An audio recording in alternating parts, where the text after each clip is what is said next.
dance friends, and welcome to the Dance Edit podcast. I'm Margaret Fuhrer. I'm Lydia Murray. And I'm Amy Brandt. We are editors at Dance Media, and we are at almost full strength today. We got 3 out of 4 of us, which is such a treat. Mm-hmm. We're here for our 5th ever Mailbag episode, and a quick refresher on what a Mailbag episode is. We asked you all to send in your suggestions for dance world discussion topics you'd like us to dig into, and today we have chosen 2 of those topics. So the first is the growing use of intimacy directors in dance, a field where physical intimacy is part of the job description. And then we'll have the second installment in what I hope will be a never-ending series. We're going to talk about some more overlooked moments in dance history, as we did in one of our earlier Mailbag pods. If your topic did not make the cut this episode, never fear. We'll be doing more Mailbag rounds very soon, and we are keeping a running list of all your suggestions. If you have not yet sent us your ideas, or if you have new ones, please give us a shout on social media. You can find us at the.dance.edit on Instagram and at dance_edit on Twitter. We love hearing from you. All right, so our first topic today is intimacy directors in dance, which was submitted by Felipe Panama on Instagram. Thank you, Felipe. We did talk a little bit about intimacy directors and coaches on the pod back in April of 2022, when the New York Times ran a big story about how ballet companies were beginning to bring them in to help dancers navigate potentially uncomfortable choreography. But something that Felipe pointed out is how odd it is that dance was much slower to adopt this practice than film and TV and theater. They were just years ahead. So looking at why that might have been and what finally spurred the dance field to change, maybe that's a good place to start. This might sound a little bit cynical, I guess, but I was wondering if film, TV, and theater maybe believed that they had more to lose than the dance world. Those are much more lucrative industries, especially, the first 2. And they may have faced more public scrutiny from things like the Me Too movement than dance did. Mm-hmm. And money, having the resources to bring in intimacy directors. Right. I think I am actually not surprised that dance kind of came along a little later, just because dancers work with their bodies as this tool and form of expression, and it's almost in this like metaphorical sense as opposed to like the very literal sense when you're acting. You know, dance is a different kind of an art form in that way. And there's also, I think, an expectation that dancers are just going to be comfortable with closeness, with touching.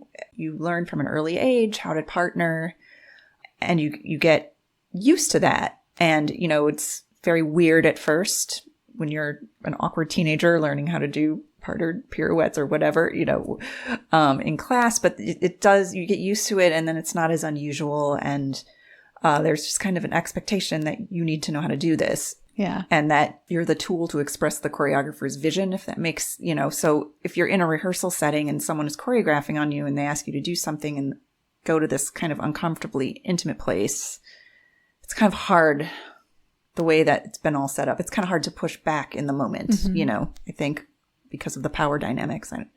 Yeah, several of the stories written about this have mentioned that since physical intimacy is kind of baked into dance that way, and dancers are also trained to and expected to just put up with more physically, like discomfort is part of a lot of dance culture.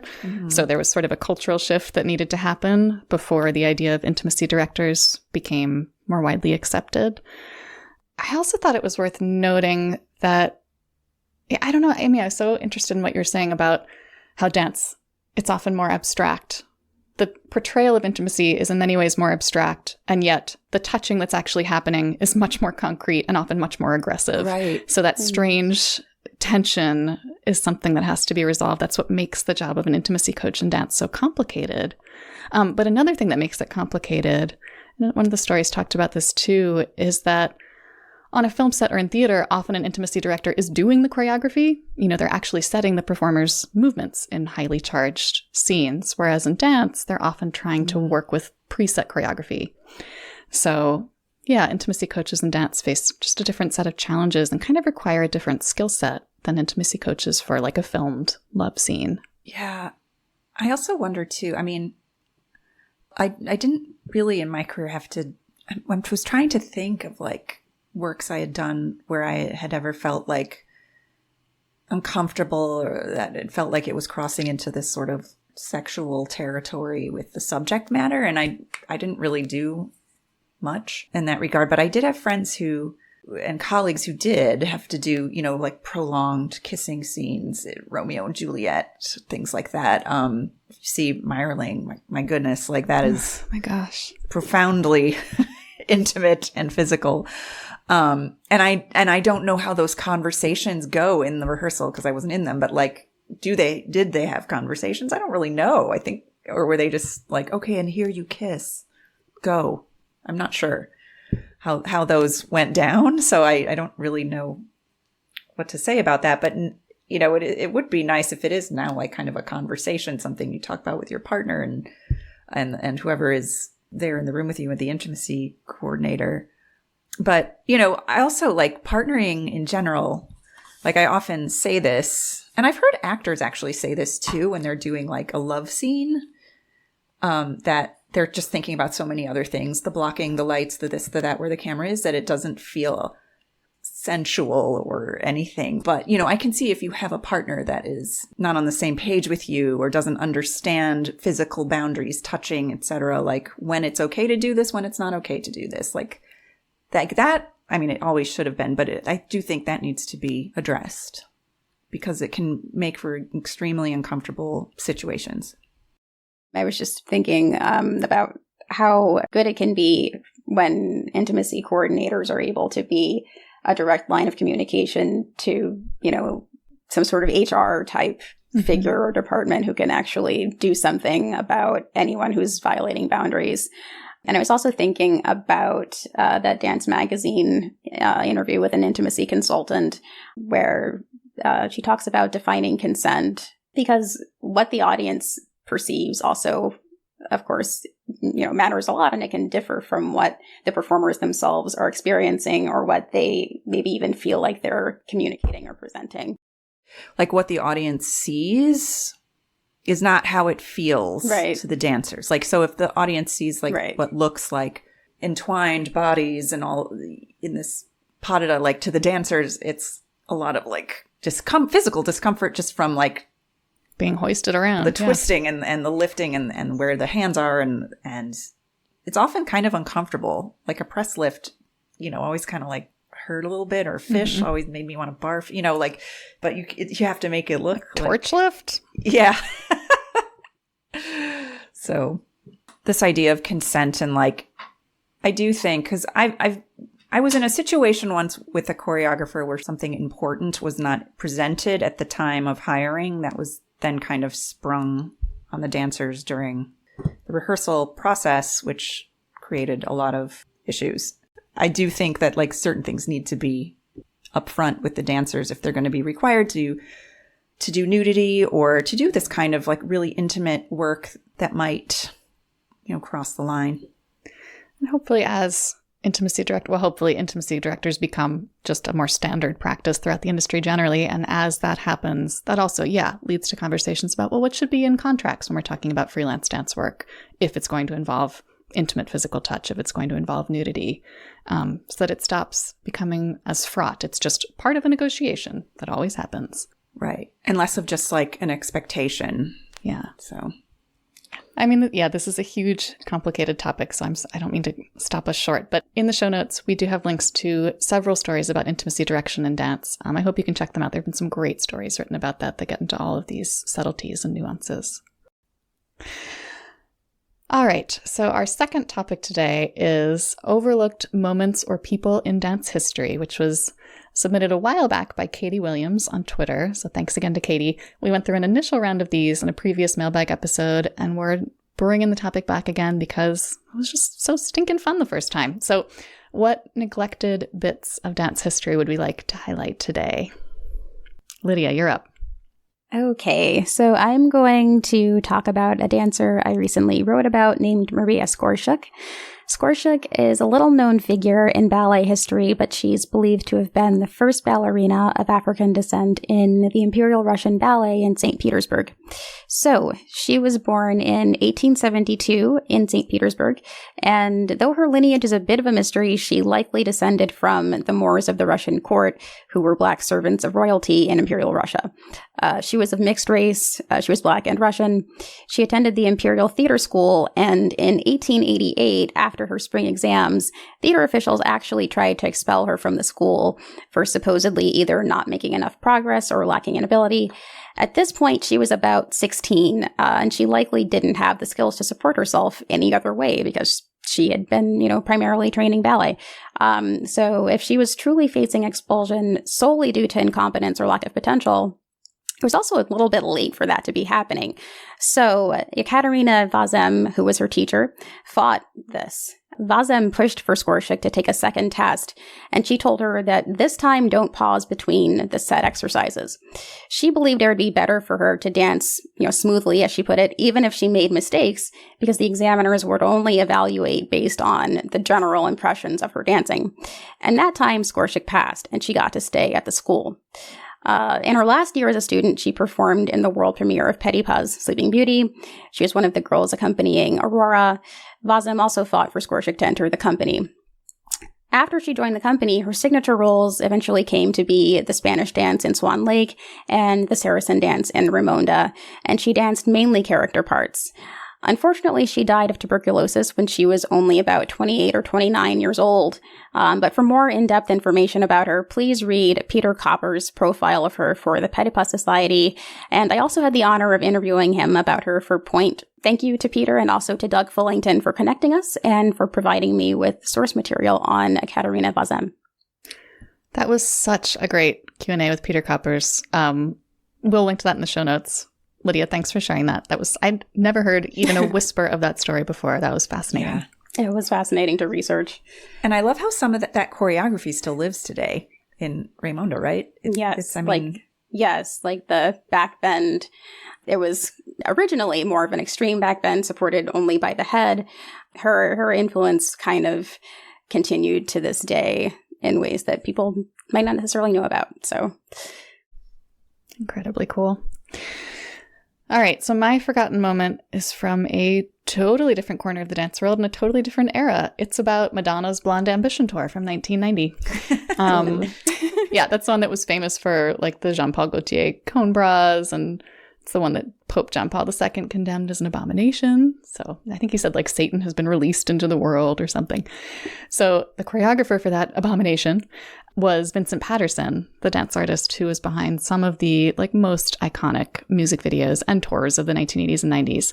But here's the fun fact. Did you know that originally a well-known contemporary ballet choreographer was supposed to choreograph that tour?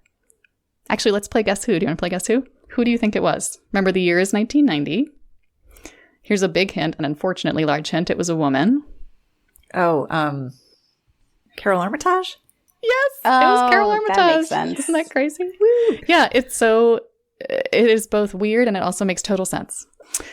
She did not end up choreographing it, and this is a forgotten story that I learned from Vincent Patterson's memoir, Icons and Instincts, which is just like full of these kinds of forgotten stories. Apparently, Madonna, who, remember, studied at the Martha Graham School, she like knew what was going on in the dance world. Madonna brought Carol in because she wanted an avant-garde look for the tour. It did not work out. According to Vincent, the two did not see eye to eye creatively. And so Vincent, who had worked with Madonna a ton by that point, was brought in to kind of save the day. Of course, the tour was ultimately a huge success. That said, I feel like I would still be interested in a Madonna-Carol Armitage collaboration like today. Yeah. Like, doesn't it seem like they could do something super cool together? Very cool. Maybe now that they're both older and wiser, they could find a better groove. But anyway, yeah, as I said, Vincent's book is just full of those kinds of stories. One more because it made me giggle. Did you know that Vincent was the only dancer to appear in both Michael Jackson's Beat It video and also Weird Al's Eat It video? Which tells you a little about him. I thought that was great. Anyway, it's definitely worth a read. Icons and Instincts by Vincent Patterson. Check it out. Love that. Well, my little tidbit of of dance history goes back to Pointe's 22nd anniversary event, which we had back in May, and we did a historic walking tour of New York City. But due to time constraints, I was not able to expound on this particular piece of history. So I thought I would share it here. If you are on the corner in New York City, if you are on the corner of 62nd Street and Central Park West, which is not far from Lincoln Center, right across from the park, you'll see a very beautiful apartment building. It's about 30 stories tall. But before that building was there, it was the site of the Century Theater, which was a very ornate Beaux Arts style theater that opened in 1909. It was only around for about 20 years, but it was a very important site in dance history because it is a site of a very historic performance in American dance history, because that is where the U.S. premiere of Diaghilev's Ballet Russe occurred in 1916. So the theater itself was very beautiful. It was designed by a Beaux Arts architectural firm and sat about 2,300 people. There are pictures, I think, on Wikipedia. You can go check it out. It was gorgeous. This was the site of where the Ballet Russe performed in the United States for the first time. The tour was sponsored by the Metropolitan Opera Company, and there was a lot of anticipation. A lot of New York's wealthy elite had heard about the company or had even seen it on their European travels. But, you know, this was also during World War I and Russian Revolution. So on opening night on January 17th, 1916, it was kind of a lackluster performance. The reviews are kind of mixed because of this war situation. Just like how the war in Ukraine has disrupted life for like Ukrainian ballet companies, you know, for the dancers at the Ballet Russe, there were a lot of long interruptions in their performances and in their training. Many of the dancers had scattered all across Europe. So the standard of dancing wasn't quite up to the level that it had been in Europe. It was a smaller company, and it was also missing two of its biggest stars, Vasilov Nijinsky and Tamara Karsvina. So also the audiences were scandalized by the repertoire, of course, Afternoon of the Faun and Scheherazade and all of that. Nijinsky eventually did rejoin the company. So this performance was part of a long U.S. tour. So it started at the Century's Theater, then it went and toured a bunch of other American cities, then came back to New York and had another run at the Metropolitan Opera House. And Nijinsky did join the company later. So eventually he was there. But yeah, just kind of an interesting bit to know if you were to walk by the corner of 62nd and Central Park West, you'd never know that this like kind of incredible moment in dance history happened right there. Right where those luxury condos now stand. Right. Actually, I'm going to be in New York City tonight. I'll go walk by, feel some history. You'll have to stop by that area myself next time I'm in the city. Alrighty, that brings our 5th Mailbag episode to a close. Thanks everyone for joining us. We'll be back soon with more discussion of the news that's moving the dance world. Keep learning, keep advocating, and keep dancing. See you next time. Bye, everybody.